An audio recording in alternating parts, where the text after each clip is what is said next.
Lahore model town Jamia Quran व अहले बैत में कुरान पाक हिफ्ज़ करने वाले तलबा व तलबात ने तकरीब तकसीम सनात की तकरीब का इनेकाद किया गया, जिसमें प्रिंसिपल हाफ़िज़ काज़म रज़ा नकवी, मौलाना सैयद शबीर हुसैन नजवी, मौलाना सैयद ज़ियाउल हसन नकवी, मौलाना बाकर घल्लू, सैयद जुल्करनैन, एडवोकेट सैयद तफसीर हैदर, शिया उलमा कौंसल कासम अली कासमी, मुफ्ती आशिक हुसैन, चौधरी सगीर विर्क, मौलाना सैयद ताहिर हसनैन, मलक बाकर ढल्लू, नज़ीर हुसैन शाह, मौलाना मोहम्मद यूसुफ जाफरी, सैयद ज़ीशान अब्बास, गुलाम अली कंबर व दीगर अफराद की शिरकत।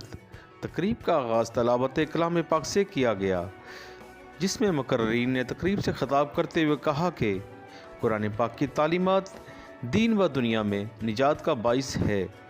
तकरीब के आखिर में मेहमान खसूसी कुरान पाक हिफ्ज़ करने वाले तलबा व तालबात में इनामात व रसनात तकसीम कर रहे हैं।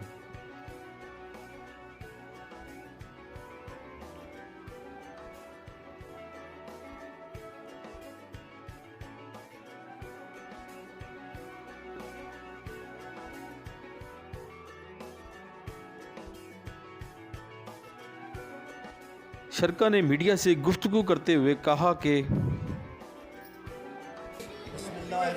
बिस्मिल्लाहिर्रहमानिर्रहीम। आज की तकरीब सईद हिफ्ज़ कुरान असनाद के हवाले से खुदावंद आलम ने मेरे ऊपर करम किया कि मैं हिफ्ज़ कुरान के हवाले से इमामिया क़िरात कॉलेज मोची दरवाज़ा लाहौर हबीब बैंक की तरफ से अल्लामा हाफिज़ महसन साहब की तरफ से मैंने पहला इनाम सन 62 में हासिल किया और उसके बाद बैनुल अक़वामी मुकाबले के लिए आका ख़ुमैनी के हुक्म पर ज़ियाउल हक़ साहब की तरफ से ईरान में गया। एक वफ़द भी लेकर गया, वहाँ पर मुकाबला हुआ, चौथी पोजीशन हासिल हुई, 2-3 मरतबा जाने का इत्तेफाक हुआ और मुझे शौक़ था कि मैं हिफ्ज़ कुरान का इदारा बनाऊँ। जामिअतुल मुनतज़र के अज़ीम मदरसा में 23 साल पढ़ाने के बाद मैंने एक इदारा बनाया जो अब 24 साल हो गए हैं। हिफ्ज़ कुरान इदारा चला रहा हूँ। पहले मैं नजफ़ बाज़ार में था, अब यहाँ पर बिलाल मार्केट क्यू ब्लॉक में है, बिलाल स्ट्रीट क्यू ब्लॉक में है। यहाँ पर आज 5 हुफ़ाज़ को असनाद अता की गई हैं। इसमें नजफ़ के उलमा और बुज़ुर्गान ने अपने दस्ते मुबारक से असनाद तक़सीम की हैं। सैकड़ों हुफ़ाज़ इस वक्त तक फ़ारिग़ व तासीर हो चुके हैं, जो कौम नजफ़ में और पढ़ रहे हैं और प्रोफेसर लगे हुए हैं।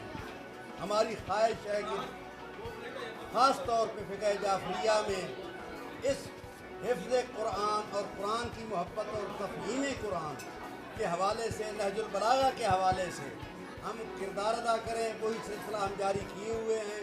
खुदावंद आलम ने हमें बहुत ज़्यादा इज़्ज़त अता फरमाई है और आज 5 बच्चों को, जिनमें हाफिज़ अब्बास सर फरिश्ता, उन्हें असनाद तकसीम की गई और यही हमारा मिशन है कि कुरान की तालीम आम हो, जिसके ज़रिए मुल्क की भी बका हो, इस्लाम का भी तहफ़्फ़ुज़ हो।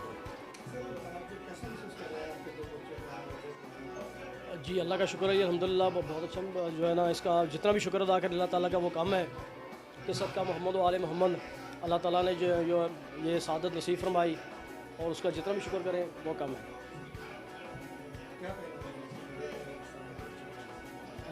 मैं तमाम मुसलमान भाइयों को यही गुजारिश करूँगा कि जैसे कि रसूल पाक सल्लल्लाहु अलैहि वसल्लम का फरमान मुबारक है कि मेरे बाद कामयाबी के लिए कुरान व मेरी अहले बैत से मुतमस्सिक रहना ही फ़लाह है। मेरी तो यही पैगाम होगा कि अल्लाह ताला के पाक कलाम जो कि रसूल पाक सल्लल्लाहु अलैहि वसल्लम पे उन्होंने नाज़िल फरमाया, उसको पढ़ें, उसको समझें, उस पर अमल करें और मोहम्मद सल्लल्लाहु अलैहि वसल्लम और उनकी आले बैत अतहार के फ़रामीन पर उनको पढ़ें, उनको समझें, उस पर अमल करें, तो इसी में ही हमारे लिए दुनिया में भी और आखिरत में भी फ़लाह है। और सबसे पहले तो मैं अल्लामा हाफिज़ सैयद काज़िम रज़ा नकवी साहब को, जो प्रिंसिपल व सरबराह हैं मदरसा कुरान व अहले बैत के, मुबारकबाद पेश करता हूँ कि जिनकी मेहनत से आज 5 हुफ़ाज़ को सर्टिफिकेट पेश किए गए।